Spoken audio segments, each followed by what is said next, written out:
Do you cheat on your diet?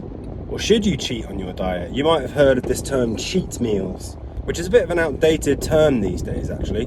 There's some science behind it, but the main idea behind cheat meals is that you can't keep dieting in a really restrictive way for a really long time. Because both from the body's perspective and from just your mind and your ability to stay motivated to do anything, it's just too difficult to keep up, and you stop responding as well to a calorie restriction type diet. It's worth noting that all diets that lose fat are calorie restriction diets. Now that isn't the same as counting your calories and measuring your food to see how many calories they contain. There are lots of methods to arrive at a calorie restriction, but a calorie restriction is how you lose fat. You can do that with a ketogenic diet, you can do that with a Atkins diet, you can do that with a vegan diet, a slow carb diet, you can do that with all kinds of diets, but they all arrive at a calorie restriction.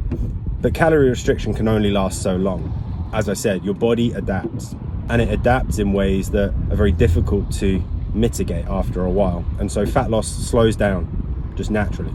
So what we then do is cheat on the diet. And by cheating on the diet, we mean stop eating in a calorie restricted way. Maybe we go back up to maintenance calories if we're doing the calorie counting method, but maybe we just have one meal where we eat whatever the hell we want. And then here's the key. We go back to the calorie restriction diet.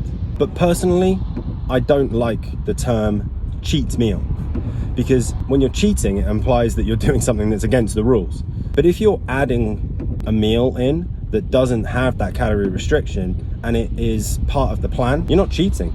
You're actually following the plan as you wrote it. And if you do that, it works. You're not on a calorie restriction diet for so long that your body has begun to adapt, slowing down your metabolism, slowing down your amount of exercise and movement and non-exercise activity that you're doing throughout the day, making you more tired and listless, making you sleep longer, and even just making you sick and knocking you off the diet completely. You don't get those effects if you program in, or if you allow for the occasional higher calorie meal. So I prefer the term feast meal. I call it a feast meal, where you're feasting. You're overeating on purpose in a celebratory, enjoyable way, not in a guilty, oh no, I cheated, I shouldn't have done that, I should feel bad kind of way. And it's a feast, it's a festival, it's a party, and it's in contrast to a fast. So we feast and fast, and this used to be the natural pattern of how human beings ate. And we would overeat, overindulge on purpose. And then that would happen for a bit. And then we'd go through periods of time, most of the time, where we expect to live within our means, eat according to our needs, and not just eat in a way that's a party. Because this is what people actually do, is they eat for pleasure all the time. And they don't confine it to a particular celebration or a particular treat or a particular reward or a particular occasion. And so the party just goes on forever. We never get those chances to fast, where we're not necessarily experiencing the pleasure of food, but we're working, we're reminding ourselves of why we're working, and we're putting ourselves towards things that are more meaningful than just the next bite of something sweet or something salty or something fatty or something alcoholic. And the other thing that's cool about feast meals as opposed to cheat meals is that if you live in a society, if you've got friends, feast meals happen just as a part of natural life. Your friend has a birthday party, your friend gets married, it's Christmas time or Easter, and these occasions happen periodically just as a matter of course of your life. So if you want to be hyper-focused and super micromanagey about how you eat, you can program in every 2 weeks there's a particular thing, and count all your calories and weigh all your food. If you want to get to like 6% body fat, then maybe you have to do that. Maybe you don't spend time with your friends.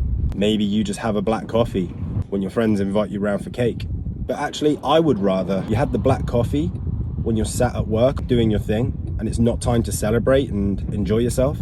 And then when your friend invites you round for cake, you say, oh, yes please, I'll have a slice of cake, and you eat it, and you don't feel bad about it at all.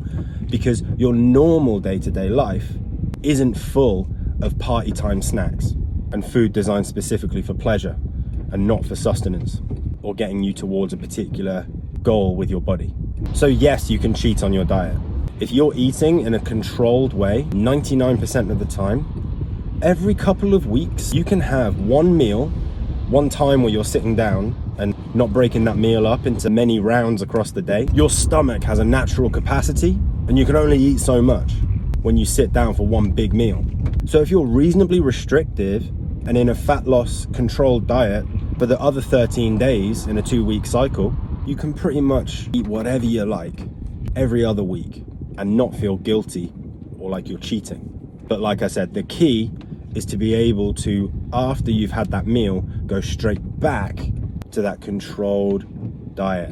And if you're keeping track of that, you can enjoy times with your friends, special occasions, feasting, celebrating, and eating nice food, having an enjoyable social life, and still getting fat loss results.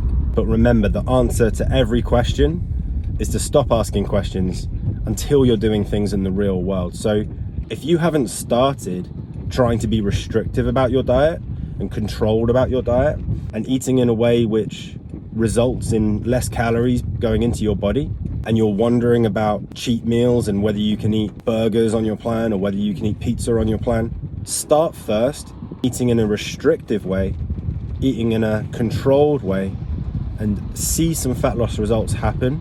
See how long you can go for before you absolutely must eat in a way that's pleasurable and fun. Because if you can teach yourself to not need that all the time throughout the week, you'll find fat loss becomes a lot easier for you. And if you have any questions about how to implement this, or if you come up with any problems when you start to eat in a way which is controlled, please send them my way and I will answer them in a post like this. See ya!